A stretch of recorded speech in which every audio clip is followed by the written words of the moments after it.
Where am I? Hello? God. God, is that you? Huh? Oh, yeah. Hi. So I'm dead then. Yes, you are. And this is heaven? Yeah. Okay. So how did I die? It says here, head trauma. Head trauma? I don't think I had any of... I don't remember any of that. I guess maybe it could have happened fast. Well, maybe this will ring a bell. Turn 3, VIR. Yeah. Yeah, I don't think I died there. I think I survived that. Really? Okay, well, maybe it was this one then. Basically the same corner. Okay. That one looks bad, but again, that didn't kill me. There's no way that killed me. Well, there's a lot of them here. Let's look at the next one. This is literally not even my car, but... okay. That was funny. Yeah, that wasn't you. I just thought it was It funny. was pretty good. Am I really dead then? Yeah. Yeah, you are. You tripped up some stairs. Okay, that makes sense.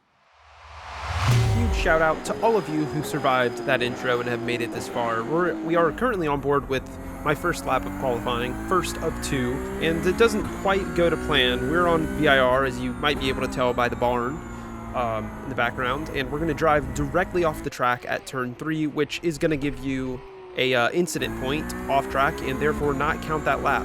Second lap of qualifying, this is our only other chance to get a qualifying lap in, and around we go, setting the tone for what would be a race where quite a lot of things would go south of optimal. Starting all of the way back here without a qualifying lap, we're in P19 out of 22 or 23. Joey was in this race as well. He's starting, I think, in P5, so he's way up towards the front, and two very different experiences between the two of us. We get a decent launch as the flag goes green, looking to claim space up the inside, but it is of course going to be closed off by the car ahead. Looking around the outside into turn 1, we have kind of left both of these guys behind us as we look at a 3 wide situation into turn 1 right ahead of us. They're making contact. The car on the outside, car number 15, shoved wide. I'm looking to claim the space on the inside here for this next corner as I have car 12 slightly on my outside. And maybe I was a bit too reserved with my braking, or maybe I was a bit too aggressive with my turn-in, but I really felt he was going to back out there as he was basically on the white line on the inside. You can put the blame wherever you want. At the end of the day, I am off the track. Now, 3 seconds, 4 seconds, the gap is growing to the pack up ahead of me, and the guy who we just had that incident with did end up apologizing to us and saying he watched the videos, which was cool. We're just not in the right headspace. This is that same lap going onto the straight, and I decided that I would rather go into a barrier. So that gap that was about 4 seconds to the pack has now grown to about 6, so we've lost another good 2 seconds there, and I'm just looking for freebies basically this far behind the group. One of them is going to be given to us as these guys decide to just run into each other on the straight. The Oreo car pays the price for that, and we will come flying up as he detaches his bumper from his car to claim P22 from him, moving up 1 position. And it's really a shame when this kind of thing happens because I felt like I had good pace, and this was a really high SOF, so I wanted to be in that battle at the front, but I mean, setting the tone with messing up your qualifying will lead to this type of situation. Taking a look at the front briefly, this is P10, or I guess the mid-pack I should say, and he's going to go pretty deep here, end up spinning right in front of car number 13. Sadly, this guy is collected as well, gets sent off to the side. He doesn't really have many options, but he's going to kind of just drive right back onto the line and get split right down the middle. Car 16 still struggling to rejoin behind, and by the time I come around, he's actually just now getting back to grips with his car and moving along the track. I see this as an opportunity that may be few and far between in this race, as I am so far off and I have to take it as quickly as I can up the inside leading into sector 2, and he thankfully is going to back out and not even attempt a 2 wide situation there, which I think would prove to be a good decision by him, because I do feel that I had pace to catch this group of 3 ahead of us. 1.7 seconds is the gap currently, and mentally I was in as far away from an aggressive state of mind as you can get. It took 5 laps for us to catch these guys, and I had just kind of been sitting behind them for a couple of laps, not wanting to force any type of issue. Like, when your race starts like that, it's probably going to continue to some degree in that trajectory, so I'm really trying to settle myself down and take my time. That was an opportunity, for example, that I easily could have jumped on up the inside there, as he had a rough run through those last couple of corners, but instead deciding to sit behind, take a very reserved line all of the way out, It doesn't matter how good of an exit I get here, honestly, because I'm not going to force too wide up the S's. Actually moving to the inside to avoid slipstream a little bit, as well as lifting and short shifting into 6th gear to really make sure that I stay behind this guy. Like, it's pulling out all the stops to slow my car down enough that I don't put pressure on him, because the last thing I want is him to make a mistake and I get caught up on it, and then we all fall even further off of this group, because it is kind of shaping up to look like there's some opportunities up ahead of us. We're not too far off of like P16, P15, and that was my goal at this point, trying to negate iRating losses. We're currently losing 83, which is quite a lot, and I would like to bring that number down, maybe slice it in half if possible, possibly bring it down to 0. That's optimal. Well, gaining something would actually be optimal, but I'm not that much of an optimist. I am an optimist, but I'm not that much of an optimist, and I'm just going to say, let's try and negate as much as possible. Lap number 6, looking up the inside, really just to test the waters, but he does not want anything to do with it, so he stays wide. I end up actually lifting off my brakes a little bit later in that braking zone to claim that position, as I wasn't originally looking to take that. Ahead of us, just moments earlier, this is P11, spinning out on the first corner, and he's going to rejoin the track, clip somebody, slow down quite a few other guys. I think he was trying to get out of the way for car number 19. Car number 15, that guy we had an incident with, seems to make it through until he doesn't, gets run into. Not to mention, there is another guy off the track. There's somebody else spun. That guy went flying through. There's a lot to try and keep up with. But we end up coming through with a perfect opportunity to send it up the inside of car number 13, who is not going to give that position up so easily. Too wide all of the way through sector 2. I'm trying to stay as wide as I can here so he has space, and I just managed to find enough to tuck ahead of him before the S's, as well as getting a pretty solid run, so that should keep us safe at least until the back straight. We are out of slipstream of the cars ahead. Leo Lund 3 is the next car, 2 seconds up the road, and the little optimist that I was just moments earlier speaking of poorly is beginning to wake up inside of me. Possibly a net positive iRating gain could happen. It's lap number 9. There are cars all over the place in front of us. We've pretty much gapped the cars behind. Not too far ahead of us. They're actually going too wide into the corner at the end of the straight, so this could be a huge moment for us. Every position at this point counts mega, and really hoping that these guys attempt this too wide, and kind of hoping that it goes wrong, unfortunately. Car 17 going late on the brakes, claiming the apex, and car 23 seemed like he didn't have enough space there, but he pushes anyway, shoves the other guy off, and fortunately there's just enough space for him to tuck back into, but he slides to the left side of the track, and I am going to slip underneath him through the final corner, moving up 1 position, so it did kind of go to my favor. And on top of that, the car who survived that has fallen back right ahead of the car directly ahead of us, so that's Leo Lund in that pink Porsche, and I'm hoping that this is some sort of battle to come, and one that I can take advantage of quickly, because the longer I wait, the harder that these guys are going to defend. As the race comes to an end, that's just kind of how racing goes, right? You fight harder towards the end, so that may have been the right place to look for a move, as I was right on his tail, but I decided not yet. I really wanted to see if these guys would fight. If they didn't fight on this lap, I would have to attack, but I think it's just a smarter and safer move to take advantage of a battle that's happening in front of you, as opposed to attacking somebody who's looking to attack somebody else before they attack that person, if that makes sense. And I mean, we're 3/10 off of the car ahead of us. Lots of confusing ways of saying things are coming out of my mouth right now, including that. Onto the straight, and we've lost a bit of time to car 23, who's the car 2 cars ahead of us. Leo is still on his tail, and a really good opportunity coming up for Leo, as there's nobody ahead of car 23, so he has no slip, and down the pit straight, this would be just about as golden of an opportunity as you can get. He's 2/10 behind. Leo is going to have a huge run up to turn 1, and car number 23 rightfully defending this corner, as he should, and this is what I was talking about. They are now fighting. Opens up an opportunity for me to follow the car up the inside, hoping that car number 19 just isn't quite able to get the run, but he is instead going to just run. Take a breath of fresh air. He said thank you for me giving him a 4 times, and that I don't know why you're going more throttle when we are getting closer. My argument here is that as we go around this corner, I feel personally as though he's pointing way rightward, eastward of where he should be at that point in the corner, and that's why we made contact. And looking at his cockpit, you can actually see that he's lost control of the car for a moment and slid into us. He tries to say something here, but his mic does not work, so nothing came out. So we go sliding across the track, losing quite a few positions and waiting for some people to go so we can climb back on. And we are down to P20. So out of all of that, we've lost, I mean, at this point in the race, we are net down 1 position.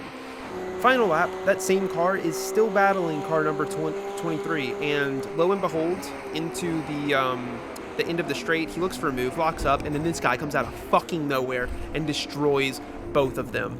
Pushes them out of the way, which, I mean, there's no harm, no foul there. You have just been murdered. I think a little touch like that is called for, as well as, you know, he's in your way to get on the track. He does rejoin ahead of us, but we pick up some free positions from those guys, among others, and we cross the line in P16, which is not what we wanted there. I think the best way to avoid that type of result is just qualifying. You know, you mess up qualifying, you're bound to have a pretty rough race. Joey finished in P8. Shout out to Joey. That's a rough one. I don't like looking at that. I'll be honest. I do not like looking at that at all. If you like carnage, this next race, especially the beginning, is going to be absolutely right up your alley. My last lap qualifying was a 146.6. I'm on my second lap, so this is my last chance to have a better qualifying result, and I'm going to get a pretty big moment there around turn 1, losing the car, end up maintaining grip pretty well, and that lap, the rest of it was actually pretty flawless. So we crossed the line for 46.489. which is good enough for, that's not me, that is Joey actually. Joey qualified better than us. Once again, we are starting in P8 and Joey is starting in P5. The car ahead of us, Tobias, 2 cars ahead of us technically, but right ahead of us, we have a little bit of beef with. So, up the hill, a little bit of, not really much of a deep dive, but I do believe that he was still serving a slowdown here. This was not that was not the move, though. I can say with 100% confidence that that was not the move. For more context on what all happened there, I'll put the video on the screen right now. But this guy's a super fast driver, and I wanted to beat him, and that instance from that last race kind of just fueled that a little bit more. Now, starting in P8, it's a good launch for us. We leave both of the cars behind us, and heading towards turn 1, I'm hugging the inside anyway, just in case somebody tries to make a righteous dive. Joey just ahead on the left side, and all hell is going to break loose there. It's pretty rough looking backwards at it. Yeah, a lot of death. We might have been in the perfect position for this one. Gabriel Chick, I'm not sure, car number 6, I think just slightly misses his braking marker here into the rear end of the guy in P3, slides backwards across the track, collecting Joey and others, and the grid is just squished together. We luckily have the inside for the next corner, which is king for this corner, and on top of that, the car behind, car number 4, opts to back out early and still takes a shallow line, I think, to defend the car behind him. So that shallow line is going to give us a bit of breathing room. He again takes a shallow line into sector 2, and that is going to give us actually a lot of breathing room, about half of a second as we exit sector 2 behind us and in front of us. We've moved up 4 positions, sitting in P4 from that opening sequence, and what a stark difference to our last race was that first corner. Now, Matt Malone, this is just moments earlier, and we're taking a look at car number 22, who's behind Matt Malone, looking to go around the outside of him. Matt Malone is car number 20, that American flag for anybody who doesn't know. And this car up ahead, the Rexy car, maneuvering, finding space in Sector 2. And I'm kind of just showing this because my opening laps were pretty boring, and I thought that this is just crazy to see how close the racing was in the back of the group. He 100% has a slowdown from that, but instead... Yeah, I agree with Simon there. Nice. He just drives into the side of him, knocks him off the track, and he would be a menace from start to finish. I'm referencing this Rexy car here. He's trying to serve his slowdown now on the inside, holding up everybody and creating a gap to all of the cars ahead, which just seems a bit senseless.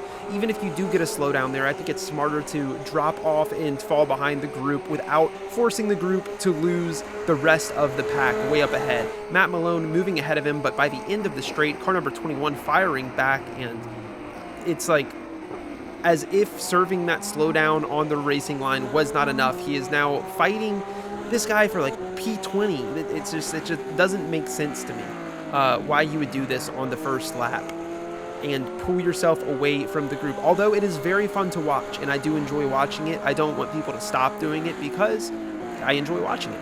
Lap number 2, up the inside where there really wasn't even space to begin with. There's a small spin up ahead of him, and Rexy is using that to his advantage. Well done to him as he finds himself in the middle, 22 on the outside. He's holding Matt Malone tight there, and they're 2 by 2 through the third corner. Just some intense racing going on at the back of this pack, cutting ahead of Matt Malone right before the braking zone, arguably in the braking zone. Huge shout out to Matt for not just murdering this guy there.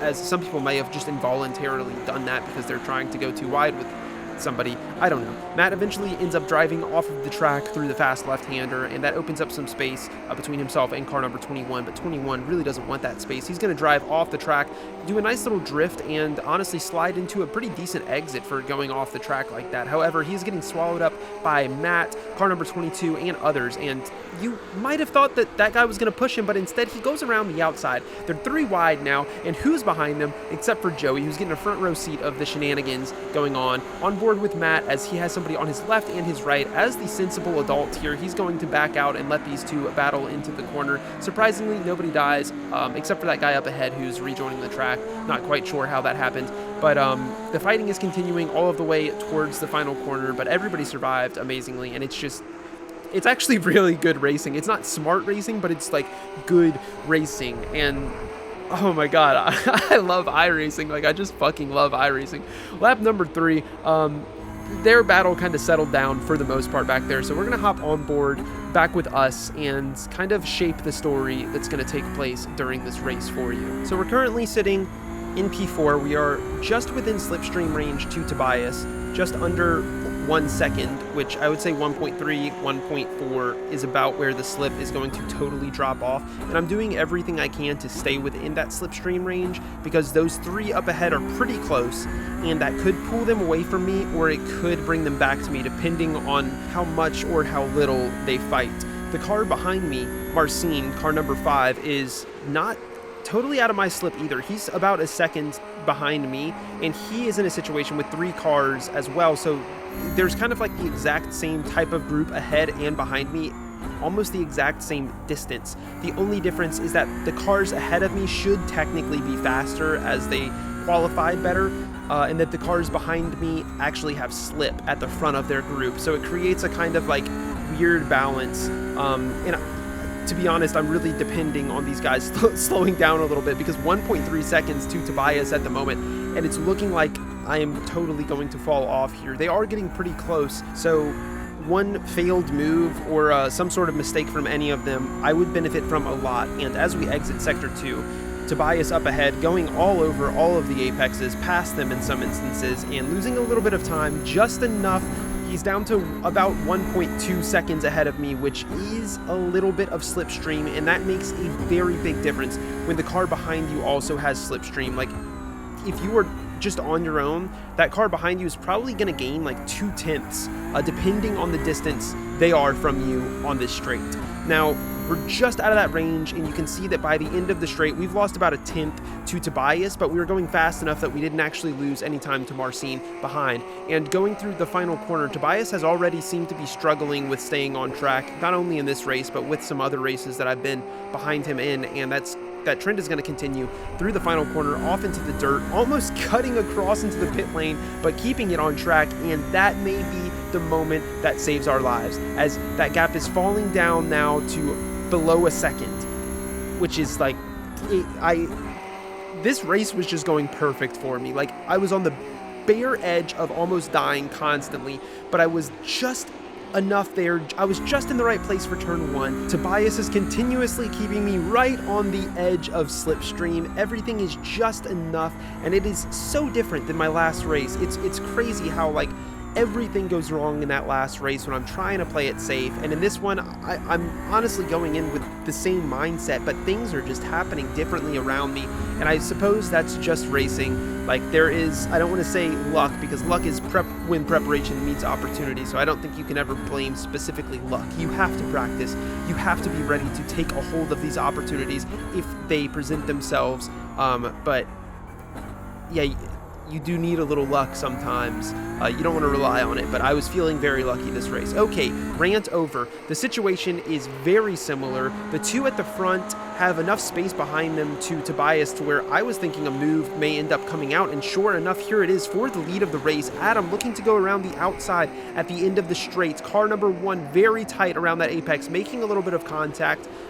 Clean racing right there, good defense. Adam needed to get much more alongside, like with a car prepared to turn and still be alongside in order to claim that space. The gap to Marcin hasn't really changed. Adam and the leader did both fall back closer to Tobias, which is going to give him superior slipstream relative to myself and could end up pulling him further away from me once again. So I'm in that same position that I was on like lap 4, where same distance in front and behind, 3 groups of cars, both directions, and it's just basically a pure out pace battle between the groups, pushing forward, falling back, and I'm just in the middle, kind of like just trying to stay in the middle, honestly, right now. I would like to be sucked up towards the front, but the middle is better than the rear end of this situation that we find ourselves in.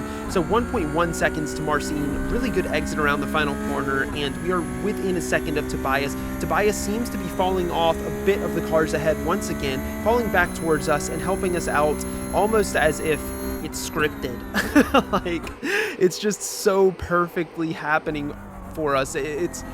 Oh man, coming around the first corner within 3/4 of a second, as close as we have been in a very long time, and I just need to continue to drive clean, take advantage of the slip, and just not make any mistakes. Tobias is playing with track limits very harshly throughout most of these corners, which you do need to do in order to be fast, arguably on any track, but there is a limit always to where if you push it too far, you are hurting yourself more than you're helping yourself.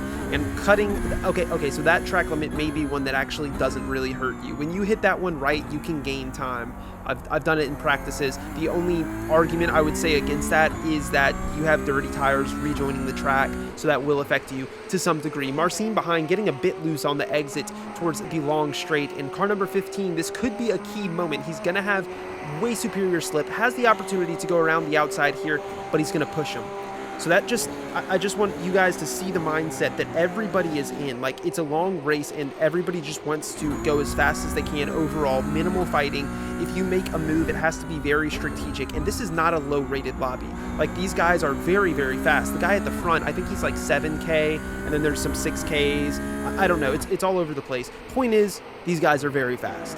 Looking at the two at the front and keeping in mind the strategic overtakes that I was just now talking about, this is about as perfect as a situation that is going to appear for the car currently in P2. He has a gap behind, so if he does make a mistake, he may not risk losing a position, which tends to happen, similar to what I did in the first race, waiting for the guys to fight ahead of me. He's got that gap, though, looking around the outside at the end of the straight. It's a good overtaking opportunity, but he's gonna make contact.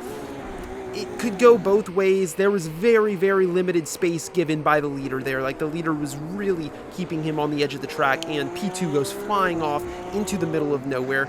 Thankfully, there is a perfect little plate, like a little hole for him to slot into as he rejoins the track.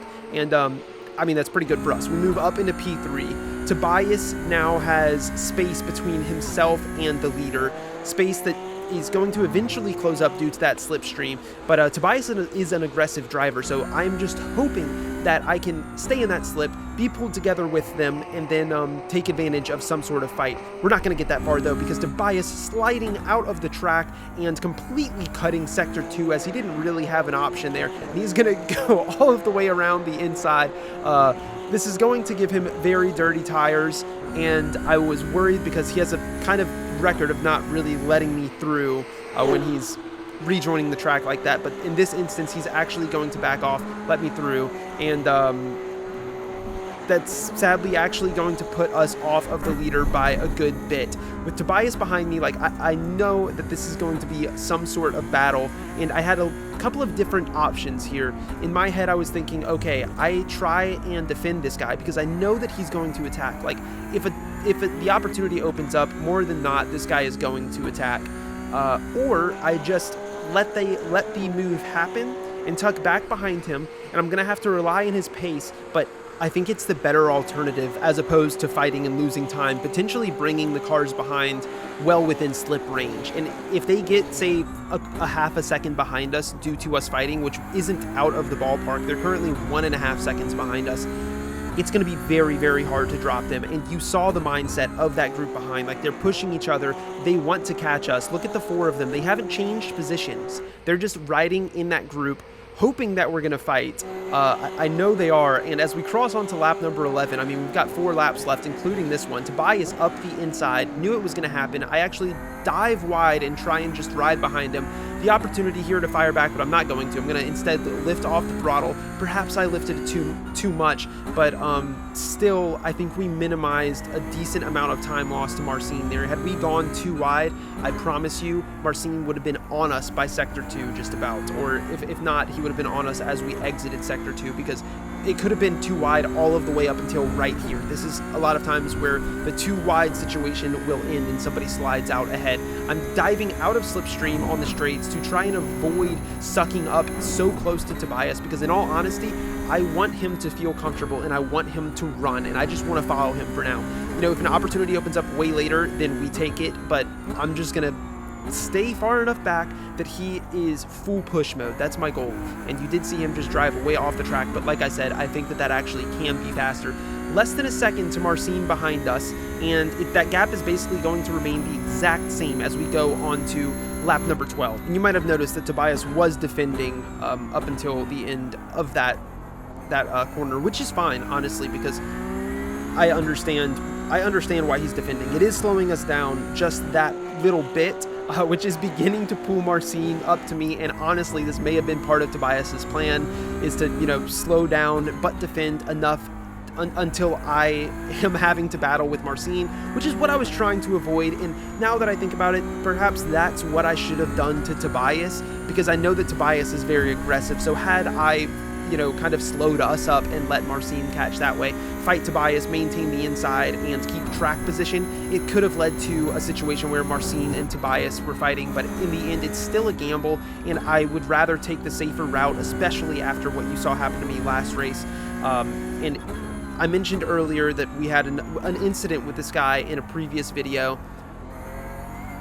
That's kind of been on my mind, and I think it has to be. Like, I can't ignore knowledge that I have about this guy, and the fact that we've gotten into an incident before due to, I think, stupid decisions on both of our parts, but I'm not sure how he took that, and I don't know if he has some sort of level of aggression or some grudge that he may be holding against me. So I in the end, what I'm saying is that I would rather not risk it and just let him end in front of me, even if it means that we lose a bit of time. Now, we're going to be thrown a rope here as lap number 13. The cars behind were making some headway, but Marcin goes very deep into turn 1 and turns it into a fight heading into the next corner as 15 takes the lead. Marcin being smart, settling behind him, and I mean, being too smarter than I would have wanted him to be. So they continue just out of slipstream, but there's not much time left. This is the 13th lap. Like, we have this lap and one more.